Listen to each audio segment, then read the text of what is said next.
안녕하세요. 부자되는 금융이야기 장덕화 팀장입니다. 최근 들어서 부동산 관련돼서 제가 글을 올리는 이유는 어쨌든 부동산 정책이 계속 증세하는 쪽으로 나가고 있고요.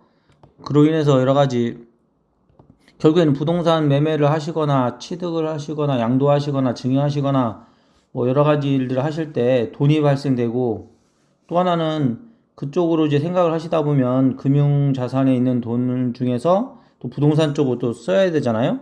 그래서 그런 부분에 제가 상담 노트 보시면, 뭐 제가 뭐 부동산 전문가는 아니지만 제가 경험했던 걸 바탕으로 이게 여러 가지 뭐 이야기도 해드리는데, 어쨌든 저도 뭐 우리나라에서는 동산에서 돈을 모으시고 굴리시고 하다가 가끔씩 돈 관심 물건 보셨던 거를 하나씩 하나씩 병행하시라고는 말씀드리는데, 어쨌든 부동산을 하시면서 뭐 대출을 끼던 아니면 자금 조달 계획서를 하기 위해서 뭐 증빙자료를 만드시던 그런 부분에 대해서 발생되는 어떤 금전적인 부분에 뭐 여러 선생님들하고 이야기도 나누는데요.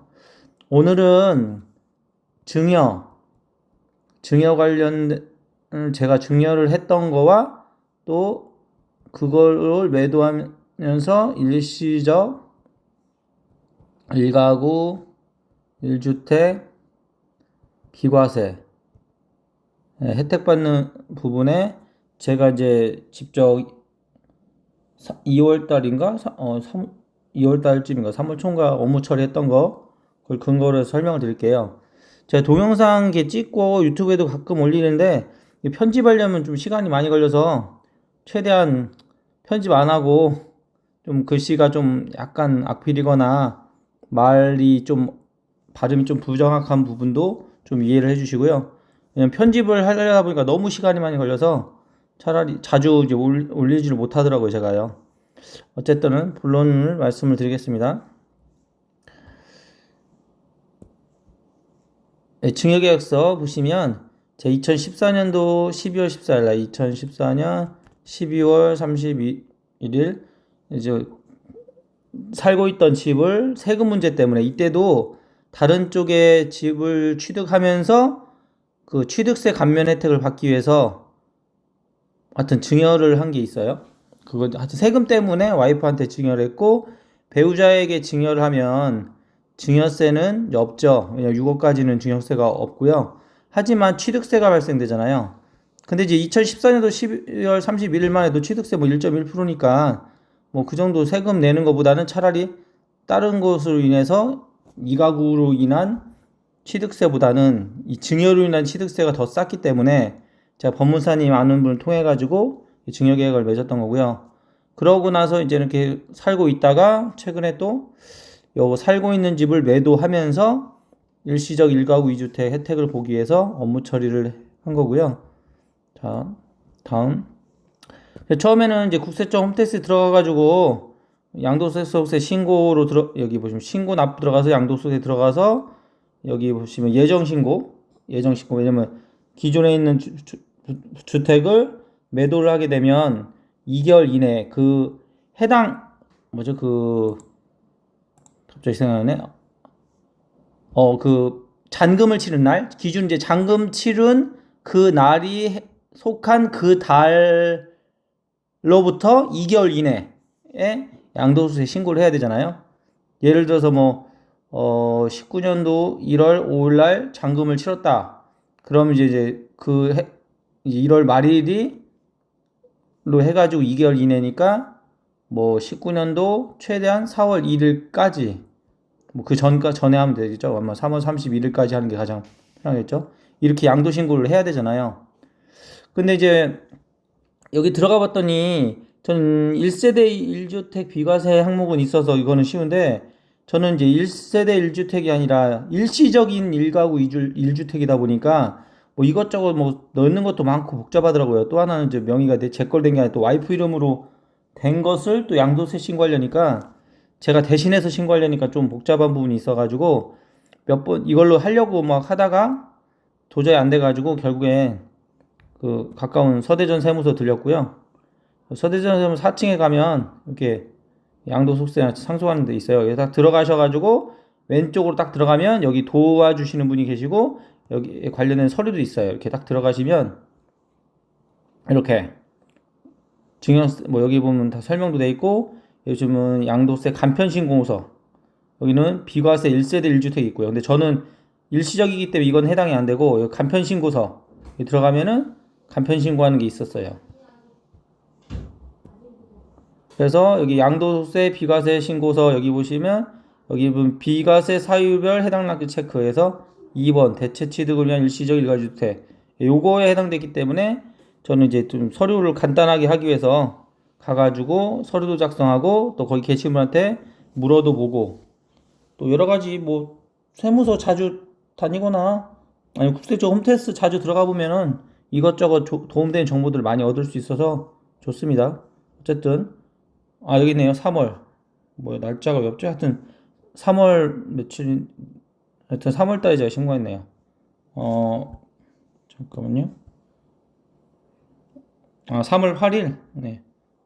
네, 3월 8일. 아이고. 3월 8일 날 네, 신고했네요. 아무튼 다음. 그래서 이제 필요한 서류 신고하기 위해서 여기 보시면 첨부 서류 있어요. 양도한 물건의 취득계약서 사본과 등기부등본 환부. 그 다음에 그 당시 이제 처음에 취득할 당시에 실거래 가격이 나와 있는 계약서가 필요한데, 저는 이제는 매매계약서는 요번에 매도했으니까 제가 이제 매도했던 거 올해 이제 1월 달에 이제 계약을 작성하고 이렇게 2월 달에 잔금도 치렀던 요 계약서 요거를 이거는 뭐 첨부하면 되고, 근데 이제 처음에 취득할 때 제가 증여를 했던 거라서 와이프가 증여받을 때 그 당시에 실거래가가 없잖아요. 왜냐면 매매한 게 아니니까요.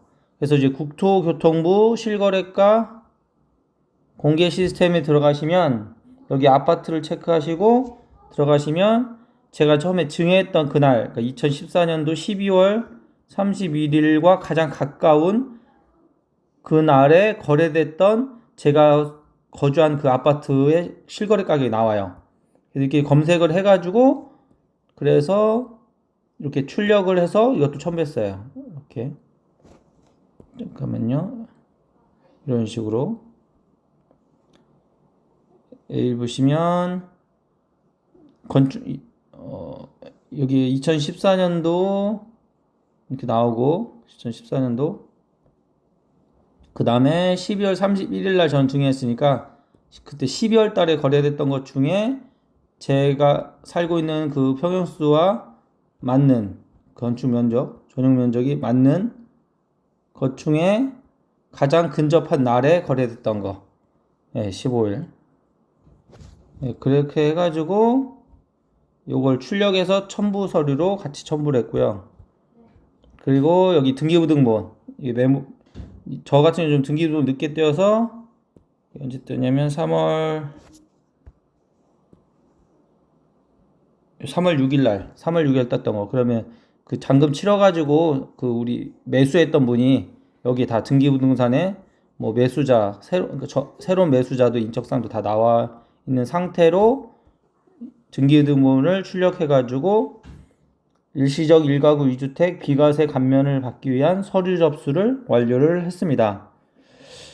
그래서 아무튼 부동산 관련된 법들이 계속해서 자주 바뀌고, 또 하나는 부동산 경기가 계속 규제도 많아지면서 올해도 부동산 쪽은 좀 안 좋다라고 생각할 수 있는데, 또 반면에 6월 전에 종부세라든지 여러 가지 세금 부담이 있는 분들은 6월 전에 팔려고도 할 거고요. 또한 4월 말쯤인가 그 공시지가 그러니까 공시지가가 적용의 기본이 되는 표준시가 그거가 4월 말이에요. 네, 그래서 아무튼 그런 여러 가지 세금적인 부분이 있어서 다주택자이신 분들이 세금에 대해서 좀 감당 못하고 이제 처분하셔야 되겠다는 물건이 나올 수도 있으니 관심을 가지셨다가 좀 괜찮은 지역에 아니면 관심 가지시는 지역에 그렇게 좀 급매라든지 아니면 좀 더 저렴하게 살 수 있는 물건이 나오면 뭐 부동산을 또 사시려는 계획이 있으시다면 그렇게 하시는 것도 나쁘지는 않다고 보여지고요. 어쨌든 금융상품이든 부동산이든 본인이 감당할 수 있는 수준 안에서 또 관심을 갖는 물건들 안에서 하나하나 발품 파시고 알아보시고 준비하시다 보면은 또 좋은 기회가 생기시니까요. 그런 부분에 조금이나마 도움이 되셨으면 하는 마음에 이 영상을 제작했습니다. 뭐 기타 문의사항은 연락도 주시고요. 다음에는 또 다른 부분에 또 영상을 올리도록 하겠습니다. 이상 마치겠습니다.